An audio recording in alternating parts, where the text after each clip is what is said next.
water. I don't like it. I avoid. But water likes me. I can't avoid.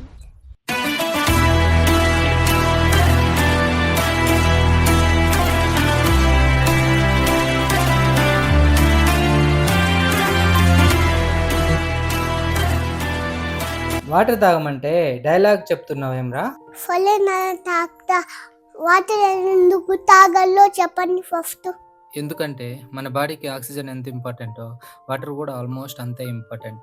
Brain, heart, kidneys, liver, lungs, ice వీటన్నిటిలో 70-90% వాటరే ఉంటుంది. Even స్ట్రాంగ్గా ఉండే బోన్స్లో కూడా 30% వాటరే ఉంటుందంటే నమ్ముతారా? ఓవరాల్గా మన బాడీలో 60% వాటరే ఉంటుంది. ఓ మై గాడ్, మన బాడీలో వాటర్ ఉందా? వాటర్లో మన బాడీ ఉందా? ఏదో ఒకట్లే, మన బాడీకి వాటర్ చాలా అవసరం. మన బ్రెయిన్ కరెక్ట్గా బాడీ మొత్తం సిగ్నల్ పంపడానికి, మన బ్లడ్ న్యూట్రియంట్స్ని బాడీలోని ప్రతి సెల్కి తీసుకెళ్ళటానికి, మన బాడీలో టెంపరేచర్ కంట్రోల్ అవ్వడానికి, కిడ్నీస్ మన బాడీలో ఉన్న వేస్ట్ని, టాక్సిన్స్ని ఫిల్టర్ చేసి బయటకు పంపడానికి, ఇంకా డైజెషన్కి, జాయింట్స్ మూమెంట్కి, స్కిన్ హెల్త్కి, ఐస్ ప్రొటెక్షన్కి, ఇలా ఆల్మోస్ట్ ఎవ్రీ ప్రాసెస్కి వాటర్ చాలా అవసరం. మన బాడీలో ఈ ప్రాసెస్లన్నీ జరిగేటప్పుడు స్వెట్ వల్ల, యూరిన్ వల్ల, బ్రీతింగ్ వల్ల, డైజెషన్ వల్ల ప్రతిరోజు 2-3 లీటర్స్ వాటర్ని మన బాడీ లాస్ అవుతుంది. ఫలే ఒకవేళ వాటర్ తాగకపోతే ఏమవుతుంది? బాడీలో సరిపడా వాటర్ లేకపోతే చాలా ప్రాబ్లమ్స్ స్టార్ట్ అవుతాయి. బ్రెయిన్లో కెమికల్ బ్యాలెన్స్ డిస్టర్బ్ అయ్యి headaches, dizziness, memory problems, migraine లాంటివి వస్తాయి. బ్లడ్ థిక్ అయ్యి హార్ట్కి బ్లడ్ని పంప్ చేయడం చాలా కష్టం అవుతుంది. కిడ్నీస్లో వేస్ట్ స్టోర్ అయ్యి kidney stones and urinary tract infections వస్తాయి. లంగ్స్ డ్రై అయ్యి బ్రీతింగ్ అన్కంఫర్టబుల్గా ఉంటుంది. డైజెషన్ స్లో అయ్యి కాన్స్టిపేషన్ వస్తుంది. ఐస్ డ్రై అయ్యి ఇరిటేషన్ రావచ్చు. మజిల్ క్రాంప్స్, జాయింట్ స్టిఫ్నెస్ కూడా రావచ్చు. ఓ వాటర్ బాగా తాగకపోతే మన బాడీ ఫ్లై చేస్తాడన్నమాట. మన ఎంత వాటర్ తాగాలన్నా? ఇది చాలా మందికి ఉండే డౌట్. ఫిక్స్డ్గా ఇన్ని లీటర్సే తాగాలి అని రూల్ ఏం లేదు. మనం ఉండే వెదర్, మన ఫిజికల్ యాక్టివిటీ, మన బాడీ సైజ్, మన హెల్త్ కండిషన్లు బట్టి వాటర్ తాగాలి. జనరల్గా మెన్కి అయితే 3-3.5 లీటర్స్, ఉమెన్కి అయితే 2-2.5 లీటర్స్ సరిపోతాయి. ఇంకా ఎగ్జాక్ట్గా చెప్పాలంటే మన బాడీ వెయిట్లో ఒక్కో కేజీకి 35-45 ml వాటర్ ఒక రోజుకి తాగాలి. ఫర్ ఎగ్జాంపుల్, ఒక పర్సన్ వెయిట్ 60 kgs అయితే యావరేజ్గా 2.4 లీటర్స్ నుంచి 2.7 లీటర్స్ వాటర్ మన బాడీకి ఎవ్రీడే అవసరం అవుతాయి. ఇంకో విషయం ఏంటంటే, ఇందాక చెప్పిన వాటర్ క్వాంటిటీకి మనం తినే ఫ్రూట్స్, వెజిటబుల్స్ అండ్ ఫుడ్లో ఉన్న వాటర్ కంటెంట్ కూడా కన్సిడర్ చేసుకోవచ్చు. అంటే ఒక పర్సన్కి ఒక రోజుకి 2.5 లీటర్స్ వాటర్ అవసరం అయితే 2 లీటర్స్ వాటర్ తాగి రిమైనింగ్ ½ లీటర్ వాటర్ కంటెంట్ ఉన్న ఫ్రూట్స్, వెజిటబుల్స్తో కవర్ చేసుకోవచ్చు. మీకు మా వీడియోస్ నచ్చితే సబ్స్క్రైబ్, లైక్, షేర్, కామెంట్ అవన్నీ చేయండి. వాటర్ ఎలా తాగితే మంచిది నాన్న? బెస్ట్ మెథడ్ ఏంటంటే, మార్నింగ్ నిద్ర లేచాక ఫస్ట్ 10 అవర్స్లో యావరేజ్గా గంటకి 1 గ్లాస్ అంటే 250 ml వాటర్ తాగితే మన బాడీ వాటర్ని బెటర్గా యూటిలైజ్ చేసుకుంటుంది. గుటగుట అని ఒకేసారి బాటిల్ వాటర్ అంతా తాగేయకూడదు. కిడ్నీస్కి ఓవర్లోడ్ అయ్యి ప్రాబ్లం అవుతుంది. డే అంతా కొంచెం కొంచెం ఫ్రీక్వెంట్గా తాగాలి. మళ్ళీ చాలా వాటర్ తాగితే ఏమవుతుంది నాన్న? వాటర్ వల్ల చాలా బెనిఫిట్స్ ఉన్నాయని ఎక్కువ తాగేయకూడదు. ఓవర్ హైడ్రేషన్ కూడా చాలా డేంజరస్. మన బాడీకి కావాల్సిన వాటర్ మాత్రమే తాగాలి. అంతకు మించి ఎన్ని వాటర్ తాగినా ఇలా వెళ్ళి అలా వచ్చేస్తాయి.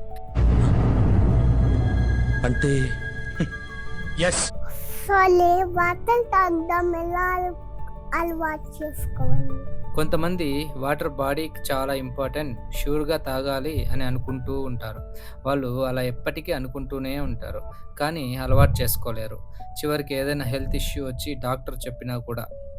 ఎందుకంటే చిన్నప్పటి నుంచి మంచిగా వాటర్ తాగే అలవాటు ఉండదు. అందుకే అంటారు మొక్కై వంగనిదే మానై వంగున అని. సో అట్లీస్ట్ పిల్లలకైనా చిన్నప్పటి నుంచి ష్యూర్గా వాటర్ తాగడం అలవాటు చేపించడం చాలా ఇంపార్టెంట్. పిల్లలకి వాటర్ తాగాలంటే ఇంట్రెస్ట్ వచ్చేలా favourite themed water bottles, straws కొనివ్వటం, ఒక వాటర్ బాటిల్ అంతా ఫినిష్ చేస్తే ఏదైనా రివార్డ్ ఇవ్వటం, ఇలా పిల్లల ఏజ్ని, మైండ్ సెట్ని బట్టి డిఫరెంట్ వేస్లో ట్రై చేస్తే 4 to 5 వీక్స్లో ష్యూర్గా హ్యాబిట్ లాగా అలవాటు అవుతుంది. ఇంకో ఇంపార్టెంట్ విషయం, పిల్లలకు వాటర్ అలవాటు చేయాలంటే ఫస్ట్ పేరెంట్స్కి అలవాటు ఉండాలి.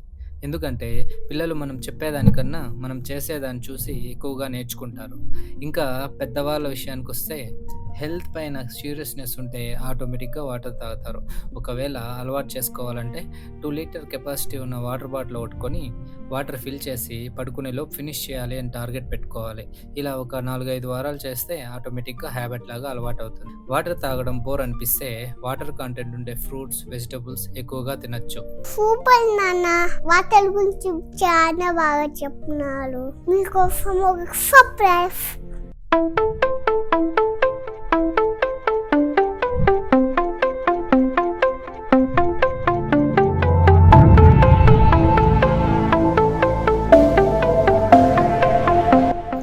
కూర్చొని నేను హామీ ఇస్తున్నాను, ఇంట్లో లేస్తానే ఒక గ్లాస్ వాటర్ తాగుతాను. తప్పికేసినా అవ్వకపోయినా ఇంట్లో ఉన్న, స్కూల్లో ఉన్న, వాటర్తో అయినా గ్లాస్తో అయినా డిహైడ్రేట్ అవ్వకుండా సరిపడ్డ వాటర్ తాగుతా అని నా ఫ్రెండ్స్ అందరికి వాటర్ ఇంపార్టెంట్ చెప్పి వాళ్ళకి కూడా వాటర్ తాపిస్తాను. నా favourite heroes life of OG Devala సాక్షిగా అంతఃకరణ ఫుడ్తో ప్రమాణం చేస్తాను. అన్ని వాటర్ తాగండి, హెల్దీగా ఉండండి. వాటర్ మనకు ఈజీగా, సింపుల్గా దొరికే పవర్ఫుల్ మెడిసిన్. కానీ మనం దాన్ని నెగ్లెక్ట్ చేస్తే హెల్త్ ప్రాబ్లమ్స్ని కొని తెచ్చుకున్నట్టు అవుతుంది. వాటర్ వల్ల చిన్న చిన్న హెల్త్ ఇష్యూసే కాదు, నెగ్లెక్ట్ చేస్తూ పోతే డీహైడ్రేషన్ ఎక్కువయ్యి brain, heart, kidney related serious issues వస్తాయి. క్రోనిక్ లో వాటర్ ఇంటేక్ వల్ల మైగ్రేన్స్ వచ్చే ఛాన్స్ చాలా ఉంది. వన్స్ మైగ్రేన్ స్టార్ట్ అయితే లైఫ్ ఎంత హార్బుల్గా ఉంటుందో వచ్చిన వాళ్ళకు మాత్రమే తెలుస్తుంది. నేను డైలీ చాలా తక్కువ వాటర్ తాగుతాను, నాకేమి హెల్త్ ఇష్యూసే రాలేదు అనుకుంటున్నారేమో. కొన్నిసార్లు రావడం లేట్ అవచ్చేమో కానీ రావడం మాత్రం పక్కా. ముఖ్యంగా స్టూడెంట్స్ స్కూల్లో టాయిలెట్స్ లేవను, టాయిలెట్స్ ఉన్నా బాగలేదను, అందరి ముందు వెళ్ళటానికి సిగ్గాను వాటర్ తాగడం మానేస్తుంటారు. ఆ అలవాటు పెద్ద అయ్యాక అలానే కంటిన్యూ అవుతుంది. గుర్తుపెట్టుకోండి, water first, everything next. So choice మీదే, మీ చేతుల్లోనే ఉంది. డైలీ వాటర్ తాగుతారా లేక హెల్త్ ప్రాబ్లమ్స్తో సఫర్ అవుతారా? ఇంత చెప్పాక కూడా ఇంకా వాటర్ తాగకూడదు అనుకుంటే ఈ వీడియో మళ్ళీ చూడండి. మీరు డైలీ ఎన్ని వాటర్ తాగుతారో కామెంట్ చేయడం మర్చిపోకండి.